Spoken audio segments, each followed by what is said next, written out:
One thing that has resisted change from the time I was born until now is how important my family is to me. I grew up in the same house at 1281 Halter Court, Minden, Nevada for the first 18 years of my life. This was the same house we put Christmas light decorations on every single year and turned over our little garden in the front yard just as many times. So naturally, this made my transition to living in Reno that much more terrifying and difficult of a process. The only thing that was keeping me together was the support of my family, because it felt like all my other friends and even my boyfriend at the time had abandoned me either physically or emotionally. I moved into the living learning community with a dorm suite filled with 5 other girls. This was completely foreign to me because I had been the only daughter in my family and was spoiled with a room of my own.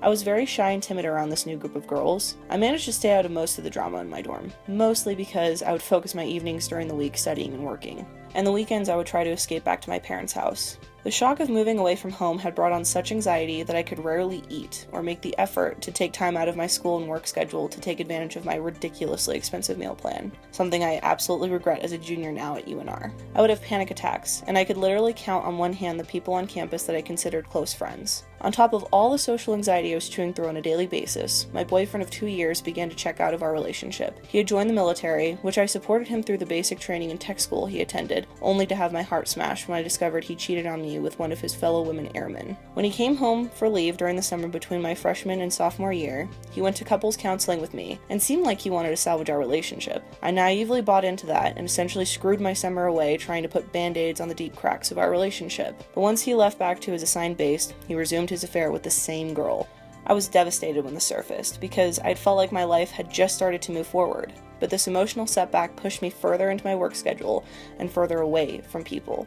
It wasn't until I rekindled an old friendship with a girl named Megan I had gone to school with, and our families knew each other through our church community.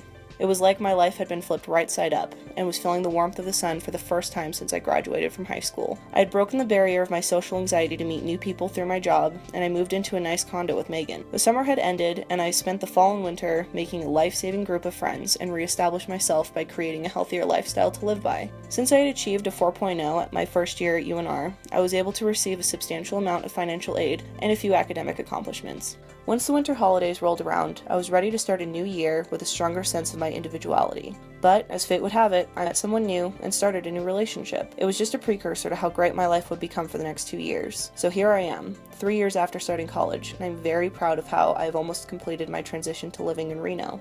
I'm happy to report that I still have my job, I still have a wonderful relationship with my family, and I recently moved from my condo into a new place with my boyfriend. I am maintaining my good grades that will soon pave the way for me to achieve my degree, possibly a semester early. And I just adopted the cutest black fur ball named Kiki for my new home here in Reno.